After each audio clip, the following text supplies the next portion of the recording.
Are you ready? Oh, are you ready? I don't know about you guys. I'm pumped up. I am excited. The anticipation is building. The most exciting time of year, only about 9 weeks away. I don't know if I can wait that long. I'm ready to be entertained now. Well, KC, the NBA playoffs start in like 5 weeks. Your Pelicans aren't even in the playoffs right now. What are you talking about? I'm not talking about my Pelicans. I'm talking about real basketball. Although, quick side note, my Pels, they did get a nice win against the Mavericks last night. Hope Brandon Ingram and his little ankle boo-boo are okay. But no, not talking about my Pelicans or the NBA playoffs.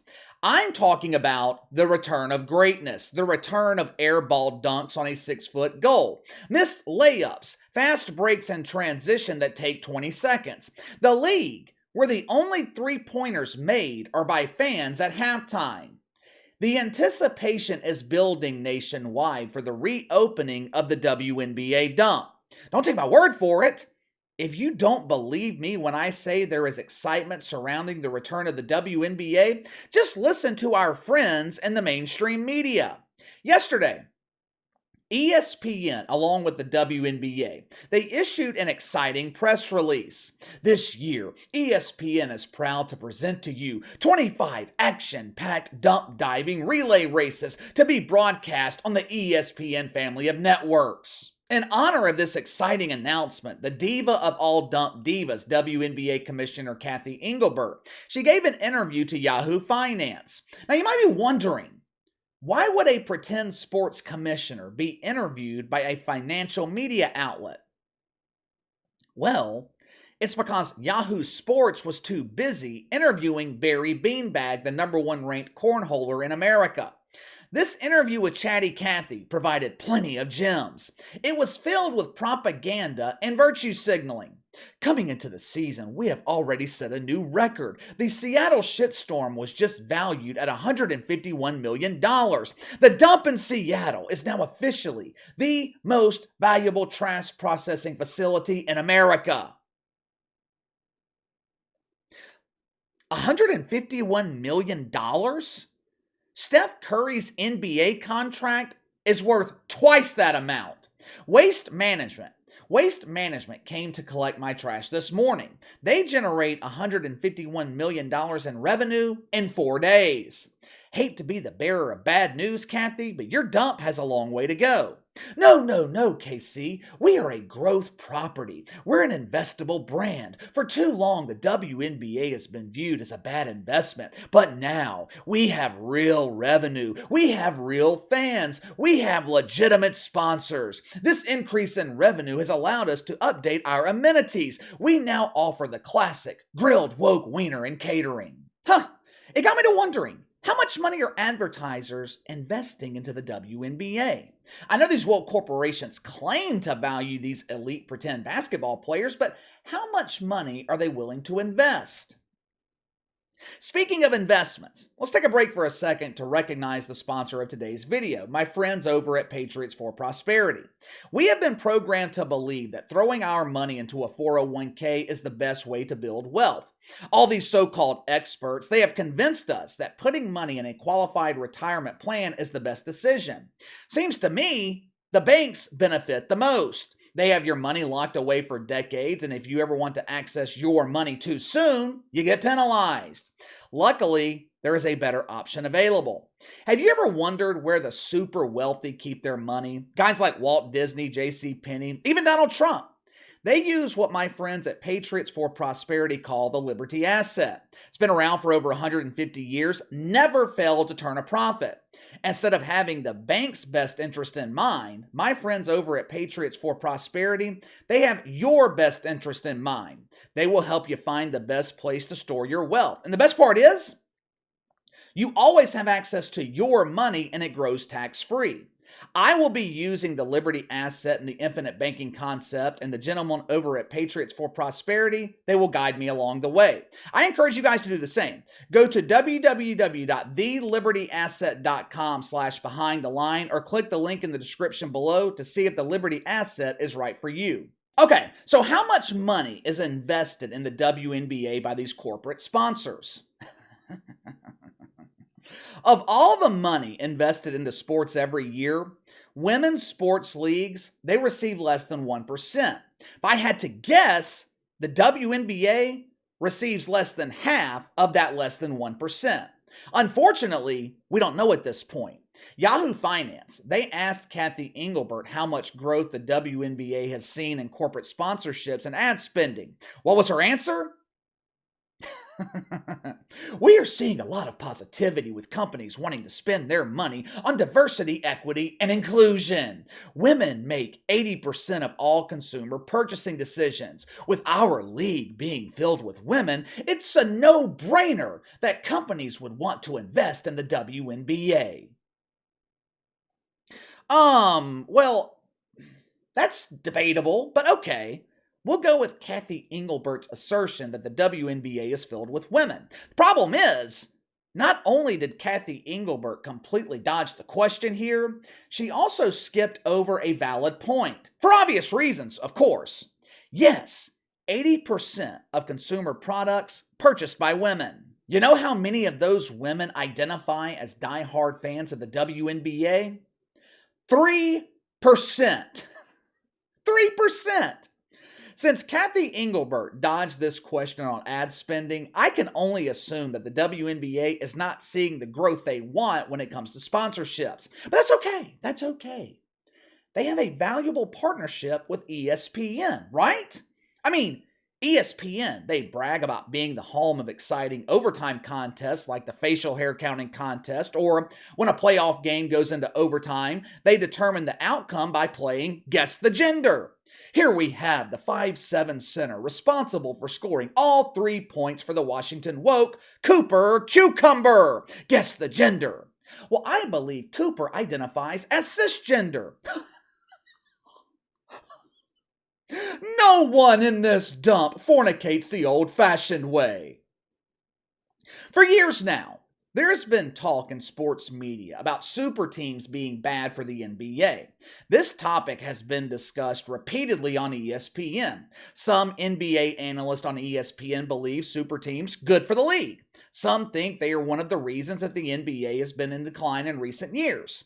Now, even though ESPN's home to the NBA, that doesn't mean they don't point out negatives in the league. Stephen A. Smith can be critical of the NBA at times. Kevin Durant, the Golden State Warriors, they were criticized for years for forming a super team in the Bay Area. Over the last few weeks, ESPN has been promoting these so-called super teams in the WNBA.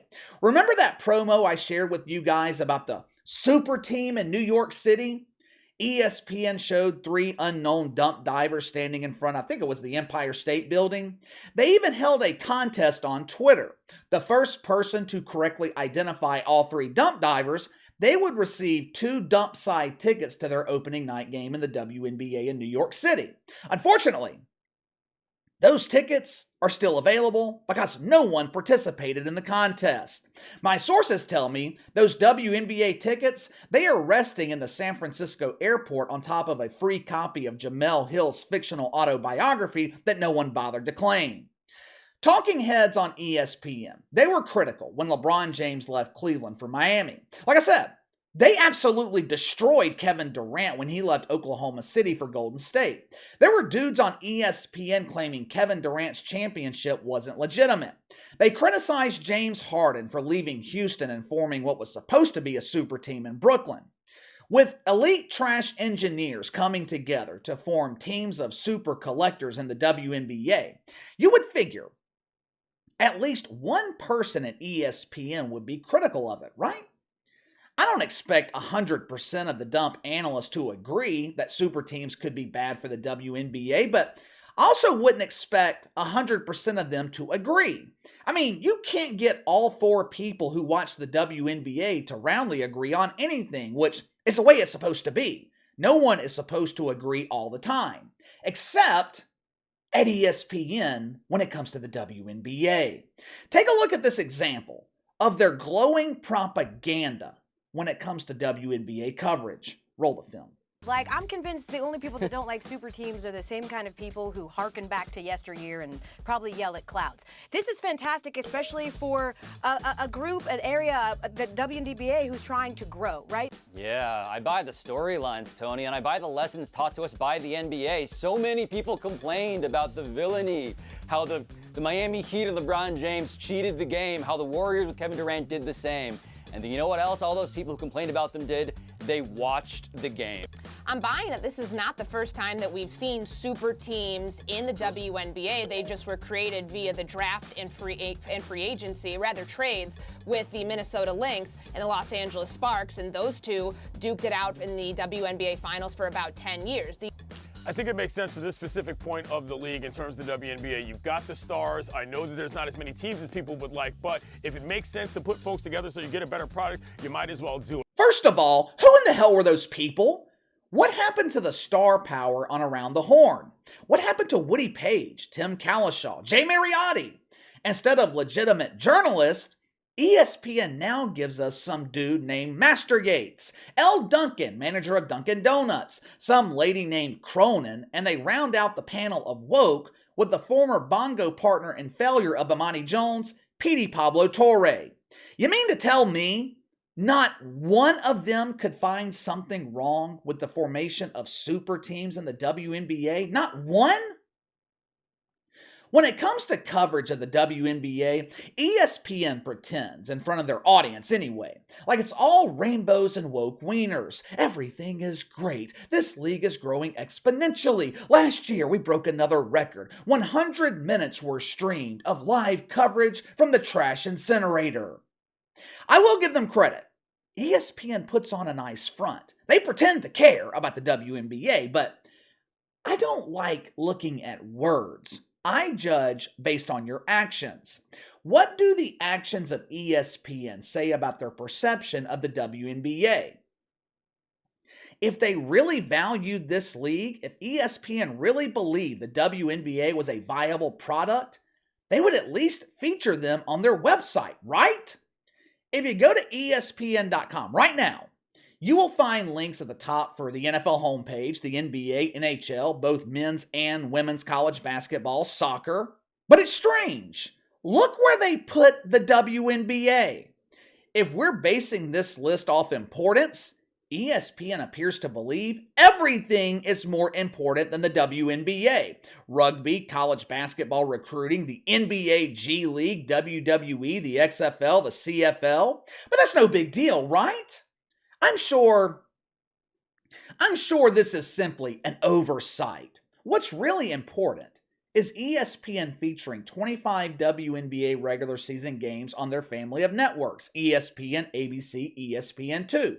As a sports league, you can't ask for more national coverage. 21 of 25 games broadcast on ESPN or ABC this upcoming season, which is absolutely mind-boggling when you think about it. Someone please give me another example of a television program that struggles to draw ratings, struggles to draw an audience, that is given increased coverage. ABC averages anywhere from 3 to 6 million viewers. Sunday night, for example. Sunday night, America's Funniest Home Videos drew over 5 million. I didn't even know that show still existed. When is the last time a WNBA game drew 1 million viewers on ABC?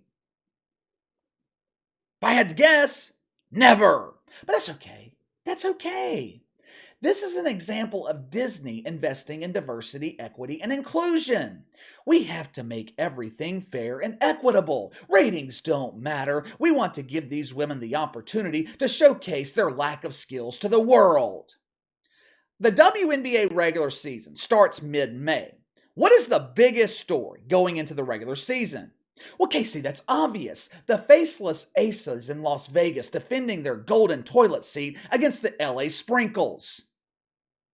No, that's a great guess, though. After the dumps were shut down for renovations and maintenance in the off-season, the biggest story heading into their reopening is the return of Bob Griner. Bobby spent last year on an extended Russian vacation. She is arguably the biggest star in the WNBA. Bob is a 2-time winner of the Manager of the Year award. She's also won the award for Miss Congeniality, along with numerous accolades for Woke Woman of the Year. Bob's return to the Wood is the biggest event of the year. Bigger than Christmas, bigger than the Super Bowl. Hell, it's even bigger than Woke Christmas. An event of this magnitude, it would obviously be broadcast in prime time on ABC, right? With ESPN being dedicated to the WNBA, you'd figure they would feature their biggest star on the biggest stage, right? The return of Brittney Griner. It will be broadcast on ESPN on Friday, May 19th at 11 o'clock. So what's so important? What would push this event of epic proportions to almost midnight? I don't know. Maybe the NBA playoffs? Reruns of 30 for 30? Regular season cornhole? Professional bowling for boogers? Clearly, ESPN does not value the WNBA like they claim. And they don't value the WNBA because the WNBA has no value. As a television property, this league is useless. Now, I know that sounds harsh, but the truth often does. People do not care about the WNBA. If they did, ESPN would push the NBA playoffs back to make room for the return of Brittney Griner. The biggest event in the WNBA, probably ever. Curiosity alone will spike ratings. And what does ESPN do? They put them on at midnight. Give me your thoughts. ESPN claims to value the WNBA, but makes them invisible on their website and pushes the return of Brittney Griner to a midnight time slot. Does ESPN really care about the WNBA, or is this a virtue signal? You let me know. Sound off in the comments below. Make sure to like and subscribe. Click the notification bell to receive all notifications from the channel. Best way to contact me is by email at btlkc84@gmail.com, KC_BTL84 on Twitter. I'll see you guys later.